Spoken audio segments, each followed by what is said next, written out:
Forcing trades right now can absolutely get you run over, so please be careful. I get it. The financial news shows always have somebody on that's saying they're buying something, they're selling something, and the insinuation is that traders should always be buying and selling every single day. And the herd mentality, they fall into that, they overtrade, especially in times like now, and they get run over. They later wish that they didn't do it. People that generally make money year in and year out understand that they only take their hard-earned money out of their wallet, out of their back pocket, and invest it or do anything else with it when it is the highest odds opportunity that they can find. In my opinion, and I can be wrong, I do not want to be a buyer right now because in the short term, those underlying emotions are so exuberant. I don't want to be a seller right now because in the medium and longer term, my research says that the stock market can be higher over the next 3, 4, even 6 months. So why would I want to sell? I don't want to do either of those things. So I'm very strategically not adding or taking away from my core long-term positions. Please do not overtrade right now in this sideways chop that I called back on Friday could happen. I really want to see where the S&P 500 closes today. As of the middle of the afternoon, not making an unconfirmed breakout above 6,836.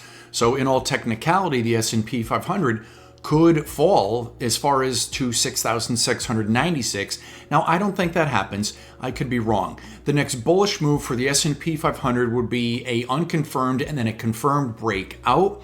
It would be way bearish if it breaks below 66.96. Again, I don't think that happens. So patience. The financial news shows will never stress patience because they want to regurgitate back to you the feeling that you are already feeling.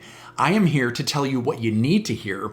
I am saying patience. I'll also be really interested to see where gold finishes today. As of the middle of the day here, still an unconfirmed breakout above $4,224 an ounce. If we can confirm the breakout either by the end of the day or maybe tomorrow, I think that would be bullish for gold. Gold then technically could head off to brand new all-time highs.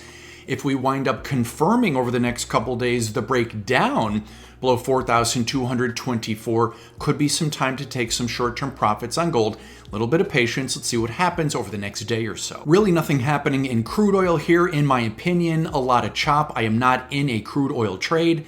In my opinion, it would have to become a lot lower for me to go long, and it would have to rise a lot more for me to short it. So I'm patiently allowing the next trade in crude oil to come to me. Natural gas down on the day, but still in a confirmed breakout above $4.62 a cubic foot. It would certainly be more bearish if we made an unconfirmed and then confirmed breakdown below $4.62 a cubic foot. But technically, natural gas can still rise to about $5.01 a cubic foot. Let's see what happens. Personally, being short natural gas, I like the down day. Continue to watch these levels. The 10-year yield so far this afternoon not confirming the breakout above 4.07%. Technically, these yields could move in any direction right now. They would have to fall a lot more for me to eventually enter a short bond fund position when the yields would rise again. And they would have to rise a lot for me to enter a long bond fund position again when those yields would be falling. So patience on the next bond fund trade according to what happens with the yields. This is not investment advice, and if you don't know me, I'm John Crocker, professional investor, proud American, cigar lover, and owner of Crocker Capital, LLC.